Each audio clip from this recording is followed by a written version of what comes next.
How many of you? 13. Brilliant. After days searching through dark, flooded chambers, this was the moment rescuers found the entire soccer team alive.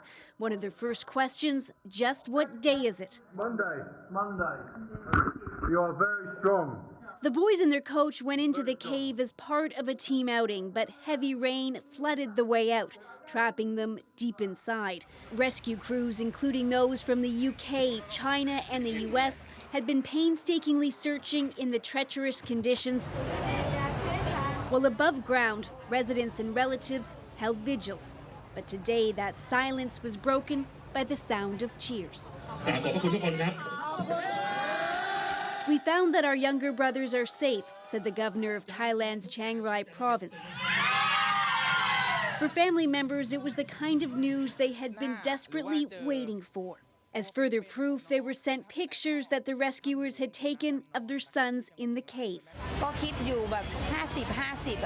Today is the best day, she says. I've been waiting for my son for so many days. I thought he only had a 50% chance of survival.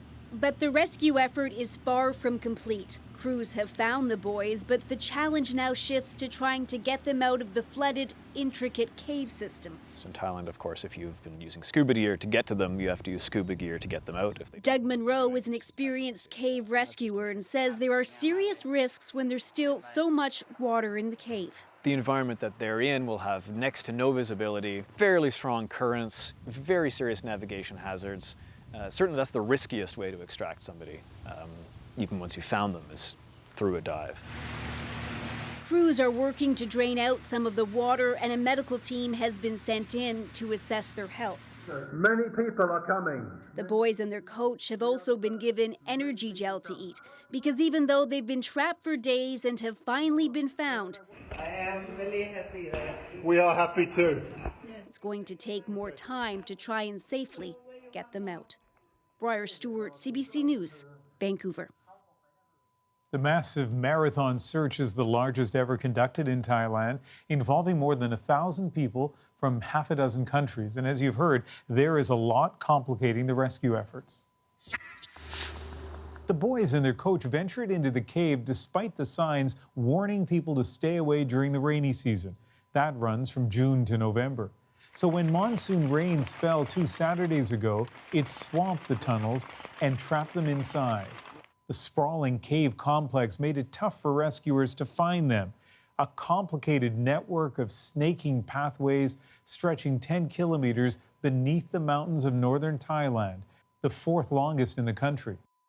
Because no high-tech methods exist right now to scan for people deep underground, the massive search operation was seen as the only solution. What rescuers encountered trying to find the group, well, those obstacles will be the same as they try and get the boys out. Deep inside the cave is so dark, rescuers describe it like swimming in coffee. The water's so muddy that divers can only see a few centimeters in front of them. The corridor is so tiny and narrow, rescuers can't go too far or they risk running out of air themselves. And those water levels in some places were rising more than 15 centimeters every hour, rain simply flooding in as they now try to pump it out. As you would expect, the search has been riveting for people in Thailand, and to get a sense of how those people have been reacting, I spoke to Panu Wongchaum, a Reuters correspondent who is just outside the caves. Panu, remind us here in Canada about the sort of ups and downs of the last 9 days. What's it been like in Thailand and especially at the search site over the last few days? Well, it's been a huge story for Thais across the nation, and it is really the time when the entire nation came together really to give their support, to voice their concern. And at the same time, there were moments of anxiety and even despair over the past few days when different efforts of the search was not yielding any result. All that changed overnight when the discovery was made that the 12 boys and their coach is alive and relatively well.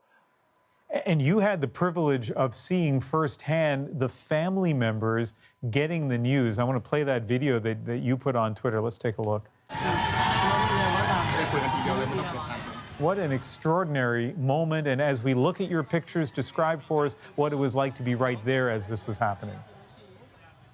Well, I mean, earlier we heard the announcement from the provincial governor about the survival of the 13 people, but we weren't quite sure ourselves. And we saw how the news was delivered to their relatives, and they were crying with joy. And of course, this really has affected not only the relatives, but also people around them, officials, rescuers, and journalists. I mean, this hasn't been the most easy story to cover. There were times of frustration and anxiety that we shared with what's going on with the search effort. But all this changed now since the discovery, and we hope that the next phase of the rescue operation will be as successful.